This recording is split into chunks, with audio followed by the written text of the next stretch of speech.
Bonjour tout le monde, merci de nous suivre sur Studio Saint-Jean, de la petite galerie chez Artaud. Je vais vous parler de 2 vernissages, un avec Marc Dimitrichine, qui va avoir lieu jeudi le 8, soit un 5 à 7. Mais on va parler également de Elisa B. Vraiment, elle, on va entrer au cœur de son sujet, qui a un vernissage samedi le 10. Si vous voulez en savoir plus, bien, suivez-nous. Ici Louis Lemieux, votre fier député de Saint-Jean à l'Assemblée nationale du Québec. La chaîne que vous regardez en ce moment, c'est Studio Saint-Jean, la chaîne télé de votre député au service de la communauté. Et ce, depuis 6 ans. Maintenant, vous pouvez vous joindre à nous, à l'équipe d'animation, Luc Archambault et Lucie Crevier, si vous voulez participer. Et vous pouvez aussi nous suggérer des entrevues ou des sujets. C'est facile. Vous nous écrivez à production@commercial studio-saint-jean.tv. Bon visionnement.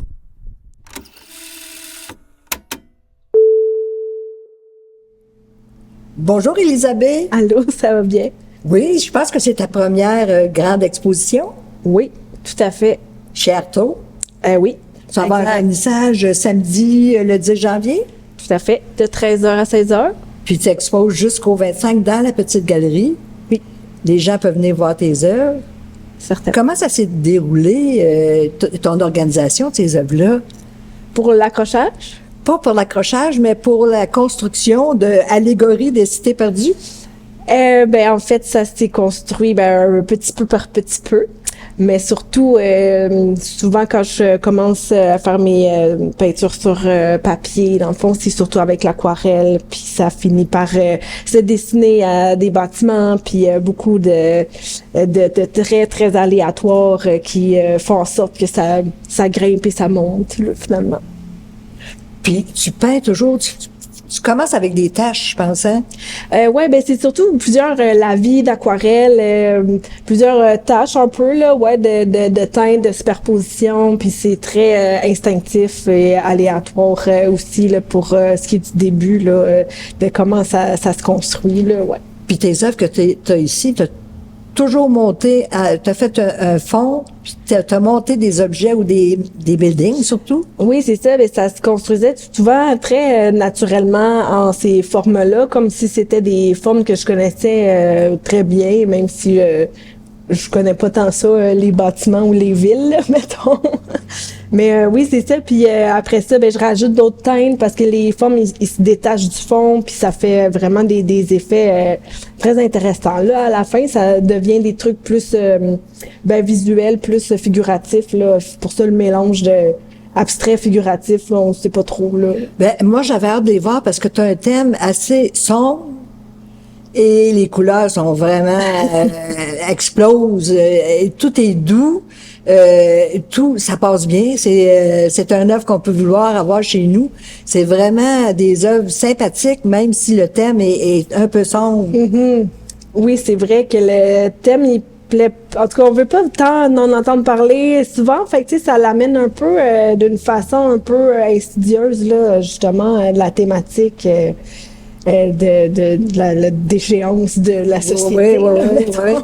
Oui, la fin d'une société. On sent vraiment qu'on est on est rendu là, à la fin de notre société. Ouais. C'est ça. C'est un thème qui me touche quand même beaucoup parce qu'on le voit dans les nouvelles ou aussi dans la société de surconsommation qu'on va toujours comme rechercher le plus de richesse possible. On va plus vers l'économie versus sauver, s'occuper de l'environnement et tout. Fait que c'est très touchant pour nous là finalement.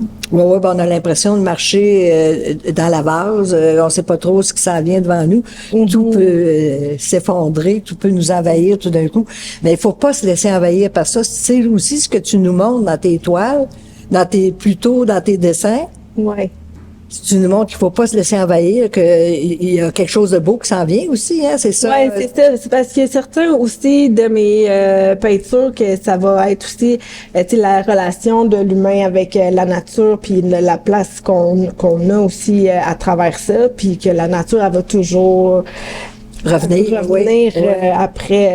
après l'effondrement, mettons. Ouais. Après ce qui s'en vient, est-ce qu'on sait pas ce qu'on sait pas, c'est ça. On espère le moins pire possible. Elisa, parle-moi donc de ta formation. Eh ben moi, je suis autodidacte. Dans le fond, j'ai pas fait de cours quoi que ce soit. En fait, oui puis non, là, j'ai fait des cours d'exploration artistique, fait qu'on n'apprenait pas nécessairement les techniques de dessin ou quoi que ce soit. C'était plus mélanger des matières ensemble, des matériaux, des médiums. Puis ça m'a vraiment nourri là, dans mon parcours. Ce que j'aime après ça, en fait, j'ai appris à un moment donné que les gens qui ont fait des cours d'art, ben ils prenaient certaines fois des cours pour désapprendre la technique, pour aller vraiment chercher l'émotion qui prévaut sur la technique dans le fond. Fait que moi, quand j'ai su ça, je me suis dit, ça l'a validé mon apprentissage. Fait que j'ai dit, ben moi, je suis chanceuse. J'ai jamais suivi de cours. Fait que voilà, moi, c'est mon expression par-dessus la technique. C'est pour ça que c'est des fois un peu tout croche, la perspective un peu bizarre, là. Il y en a pas, on ne sait pas ça. Oui, puis c'est pas toujours important non plus. Oui, c'est ça. Mais ça fait que t'oses. C'est merveilleux, oser comme ça, puis provoquer des choses, provoquer l'événement qu'il y a là maintenant. C'est vraiment intéressant de voir tes œuvres qui sont toutes joyeuses, à mon avis. Finalement. Oui, je pense que notre futur est plus beau qu'on le pense. Ben, c'est d'amener aussi un peu de couleur puis de lumière, tu sais, dans un peu, je vais pas dire la déchéance de l'être humain, là, mais dans un peu où ça s'en va, puis des fois, c'était un peu plus épeurant, là, mettons. Oui, conséquence de la démesure, comme tu dis, la chute de la civilisation, puis la quête de richesse. Oui, puis tu veux que les spectateurs se questionnent aussi.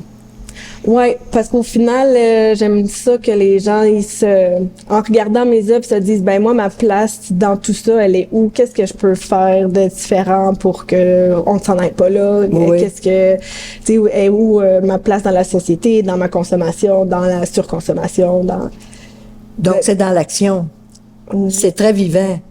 C'est très présent, c'est très actuel. Très actuel. Puis c'est très vivant, tes œuvres, vraiment, il faut les voir. Oui. C'est jusqu'au 25 janvier. Tout à fait. Et puis c'est ce samedi, le 10, c'est ton vernissage. Oui, je serai ici, bien entendu. Chez Artaud. C'est à quelle heure, ton vernissage? De 13h à 16h, samedi le 10. Samedi le 10. Wow. Oui. Fait que, il faut être ici, il faut venir te voir, te parler, puis discuter de tes tableaux, comment on peut les interpréter, comment... Qu'est-ce que les gens en pensent? en dire de ça, où quelle est leur place, puis... Quelle est l'action qui va monter en eux en voyant tes œuvres? Oui. Ben merci beaucoup. Merci, Lisa. Ça fait plaisir. Merci tout le monde. Surtout, n'hésitez pas à venir chez Artaud à la petite galerie, voir l'exposition d'Elisa. C'est vraiment exceptionnel. C'est doux, les couleurs merveilleuses. Puis ça nous fait réfléchir en même temps. Fait qu'hésitez pas. Ici Lucie Crevier pour Studio Saint-Jean. À la prochaine!